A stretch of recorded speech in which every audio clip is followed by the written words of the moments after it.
You're listening to Praxis Makes Perfect by REI.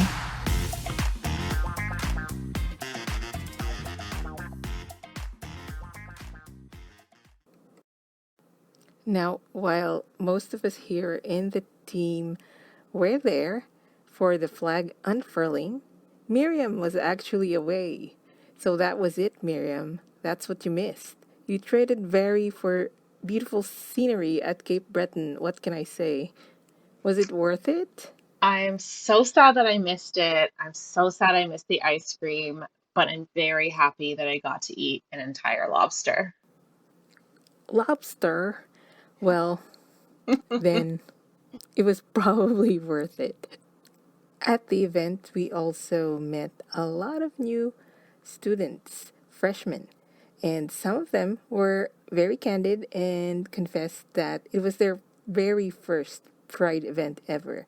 So, one of the things that people were learning at the event was the significance of the Pride colors on the Pride flag.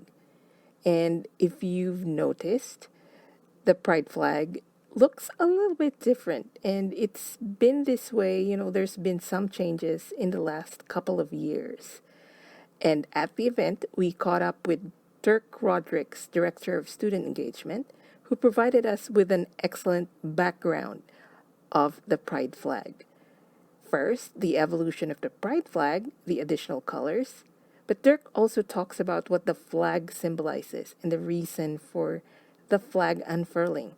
That is, rather than a traditional flag racing event. Why did York do this? Let's listen to Dirk. So my name is Dirk Rodricks, he, him pronouns, and I serve as the Director for Student Engagement with the Division of Students at York University. So hi there. So I understand the SELD is also the keeper of the new Pride flag at York, right? Yes, we are. We will keep it for safekeeping throughout the year and bring it out every June for this ceremonial unfurling or dropping.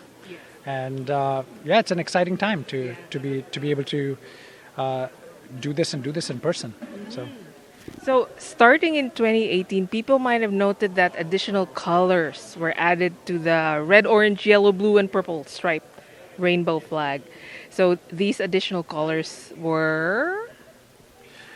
Yeah, so these additional colors are meant to represent, really take us back to the history of the LGBTQIA movement, and it's rooted in resistance and protest. And much of this resistance and protest came from queer and trans people of color. So black and brown queer activists, sometimes on the streets of New York City, but elsewhere. And really, we have to constantly remind ourselves of that history. If we are to envision a future that can be inclusive of everyone, it becomes really important to not only recognize our history but honor it. And using and adding those colors to the flag, the blue and the pink and the white are the trans colors, and then black and brown as being representative of black and brown queer activists, queer and trans activists that have led the way for our community and for fighting for rights, access, and inclusion. This year, the flag has taken on a particular poignancy because you notice that there is a purple lavender circle, and a yellow, and those are to honor our intersex community members, those that have often been left out of conversations. Around, even within queer conversations. We often think of folks who may identify as gay or lesbian or bisexual, but there are folks that sometimes are left out of those conversations, and in particular the intersex community. The yellow and the purple are meant to be colors that are not the traditional blue for boy and pink for girl. Yes, that's the significance. Amazing. So it breaks the binary colors of blue and pink, and so that's where yellow and purple come in and lavender come in. So Okay. So another thing that we wanted folks listening to understand was the flag drop. Why a flag drop? You know. so there are some members of our community that feel that the idea and practice of a flag raising on indigenous land is reminiscent, is a colonial practice, and it is also reminiscent of conquering new territory. If you think about the way in which uh, flags have always been raised, Yeah, yeah. it is out of victory, Yes. or it is out of conquering or occupying a territory. As York continues to think about and consider and take seriously how we decolonize our practices, how we think about the ways in which we must commit actively to interrogating our current practices to see the ways in which it may sustain dominant ideas. This is but one offering. A flag drop rather than a flag raising honors indigenous people in one way, by making sure that we are conscious that we are on indigenous land. And so moving away from that practice is not the only thing. There's more work to be done, but it is one way in which we can say we want to honor LGBTQ people during Pride Month, but also recognizing that June is also Indigenous Peoples History Month. And this is one way of saying we want to recognize and celebrate both.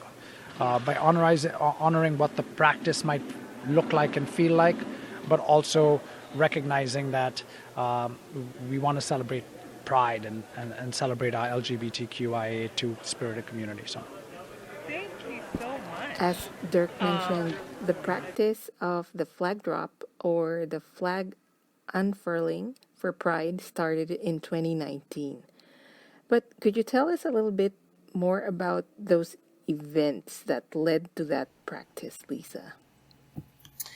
Well, I hope I have my facts straight for you, because it was in sequence in that the university had a pride flag, up in Very Hall, and throughout the week of Pride, throughout the month of Pride, and it was unfortunately vandalized, and so the community felt really hurt by knowing that the flag had been vandalized and people were wanting to do something like that. And so wanting an effort to, reclaim the flag was taken when the quilt was being created. And the quilt was being created for Pride 2019. And so the community got together and they developed all different squares for the quilt to make up the quilt. And the quilt was sewn by a student that was connected to the SexGen group and members. And so the quilt, the actual center of the quilt was a cutout of of the flag that had originally been burned. So the cutout was the actual section that had been burned in a way to help heal for our members, who felt really troubled by it, and as a way, as I said before, to reclaim the honor that comes with wanting to fly that flag. And so the quilt was then put up in York Lanes. And since then, and as a result of the pandemic, we hadn't really been able to revisit that space to put up any type of flag or any type of quilt. But indeed, coming back to Very Hall presented the perfect opportunity to not only fly the flag, but to reclaim that space and let it be a safe space. Because now where the flag is, it's really out of reach, but it's also very much visible coming onto campus. As I said, many people know once you're coming down from Keele, the Keele entrance of the university, you can look straight ahead and see Very Hall. So it's very prominent there at Very Hall now. Now, speaking of students leading the way, I had an opportunity to attend the student flag drop the following day and met some more amazing students who came out to celebrate a flag drop at the student center. One of those who spoke at the event was Marsha Joseph, the Vice President for Campaigns and Advocacy of the York Federation of Students. Let's listen.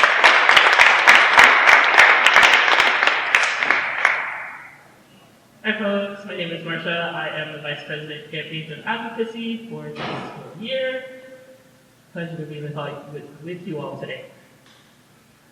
Pride is political. It always will be.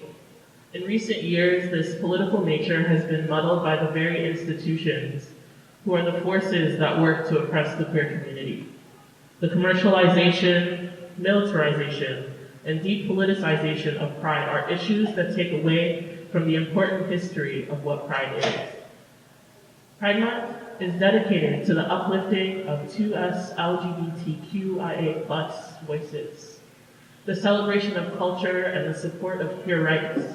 It commemorates years of struggle for civil rights and the ongoing pursuit for equal justice. This month is where we have the opportunity to pay tribute to the hard work from Pride elders to give us the social freedoms that we have today.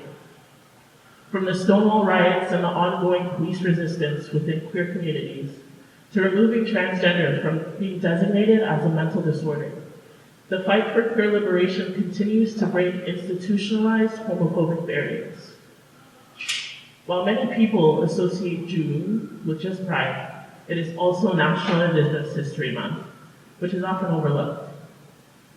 Through Black transgender women and their work to pioneer the contemporary Pride custom of protesting in June, Indigenous groups' resistance to colonialism across the continent is notable in preceding the modern Pride movement.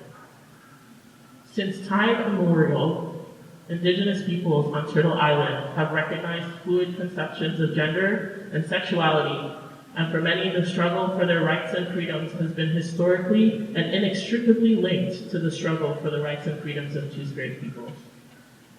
Excluding the intersections of Pride history does nothing for the fight for Indigenous sovereignty and liberation. This risks erasing the identities of those who have long recognized the rights of individuals who live outside colonial hetero and cis normativity. While we have fun and celebrate this part of us during Pride, we must also continue to educate ourselves, resist all oppressive forces, and continue to stand in solidarity with all who are marginalized within our communities. On behalf of CLJ and the YFS, happy Pride, everyone.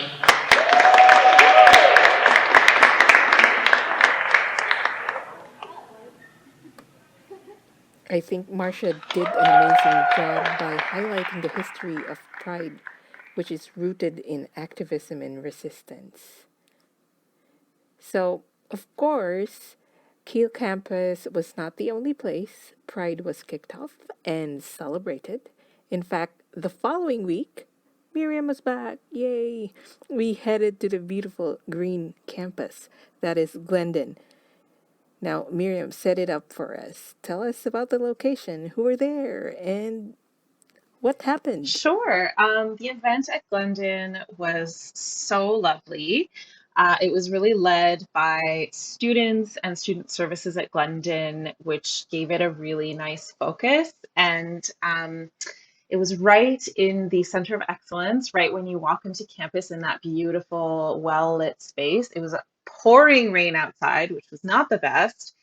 But inside, it was really lovely, and there was a nice gathering of people. And the joy of a space like that is with a slightly smaller group, there was a real sense of community in the moment, and we were able to have an exchange where the person leading the discussion led a conversation around land acknowledgements, around the history of Pride, around why it matters and why we were there that day. So it was a really lovely moment of community, of learning, of togetherness, and just a great day overall.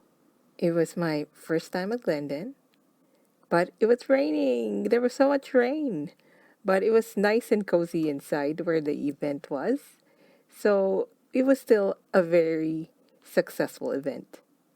What about you, Melissa? Jale, what did you like about the Glendon event? I really liked that the students were very engaged. It reminded me of a teach-in, actually. Yes, it was. This is Jale. It was my first time at Glendon. It was really great to see the presidents of the GCSU, to meet a lot of different people from Glendon who were organizing the event. And of course, like the trivia game was really cool. A lot of students participated. And I think that, we had a big rainstorm because in order to have rainbows, you need to have rain. And Exactly. Great certainly the observation. community at Glendon brought that. Yes. And, our gathering was small, but it was good that it was indoors. And, we had counseling and support services there. Glendon's counseling services were there, and a lot of different people stopped by to see what was going on. And when you're in the welcome center at Glendon, there's actually a little mezzanine with a balcony, and I noticed that there were people peeking over that balcony in addition to the group that we had gathered below. So that was cool to see. And just nice to have representation and visibility across York. So yeah, it was fun. It was fun. Melissa and I enjoyed the visit, and getting to meet everybody. Yeah, folks mentioned that it was raining, and I didn't even realize it was raining outside because of all the activities happening inside this space. So that was really great. And even more students and staff participated in our photo campaign at Glendon. So, as was previously shared, it was a very cozy, tight-knit event, and it was really great getting to see people in person as opposed to the Zoom boxes. And yeah, I look forward to visiting Glendon again in the fall. Mm-hmm. So I noticed that the game was such a hit, they had to replenish the prizes. Yeah, there were some great activities planned to help people learn more about the 2S LGBTQIA plus community. There was also that same opportunity for people to share their commitment to the community and what they wanted to try to do as an ally over the coming year. And there was no ice cream, but there were cookies, and they had rainbows on them. So, yeah. To end our pilot episode, we would like to play a few messages about pride and inclusion from some of our very own New York community members. Thanks for listening, and happy Pride Month. Okay, my name is Ruth Bramham. I've been at York now for 15 years, and of those 15 years, I've been a member of SexGen Committee. So I've been involved with events like this for a long time, and seeing some progress during those years as to how we as a community are accepted within York. And of course, I am also involved away from the university as well. We're always happy to see you, Ruth. And I actually wanted to know whether you're attending more activities during the month. Do you have anything in mind, like even outside York? Well, I'll be down at the Pride Parade in Toronto. Yeah, our church has a booth there, which I'll be looking after, along with a bunch of other churches as well from United Church. Unfortunately, I won't be in the march itself because I simply cannot walk too far. I can walk about 15 minutes, and that's about it. I have to sit down and rest. But okay, I'll let the others do that for me. If I could find maybe a truck bed to sit on, Yeah, they should have that option. Nice to see you, Ruth. Thank you so much. Your full name and your role. Hi, my name is Zara Brown. I am a member of the EDI of the York University committee team. Yes. So, Zara, is this your first in-person event at York back from you know what? It is. It feels so overwhelming because we're so used to online, right? So it feels like it's normal again to meet people face to face again. So it's a good feeling. It's definitely a good feeling, and it's so nice that it's Pride. Oh, and the weather is appropriate. It's not windy, it's not snowing or raining, so it's on point. Yeah, it's all good. Well, one of the things we wanted to ask people was, what do you think you'd want to share about how you support uh, 2S LGBTQI plus folk at York? As a person who was a queer, I'm a lesbian, I feel like it's so important to show acknowledgement, support, and people who coming out of the closet, or who have a hope for those who are not outside of the closet, and let them know that they too will get better, and it will get greener on the other side. We all have to show love and support, regardless. So celebrating Pride is all about love and support. Thank you so much for that message. You are never alone. We're not alone in this. We're in this together, right? Yes, So, yes. for sure. That's the most important message for Pride, definitely.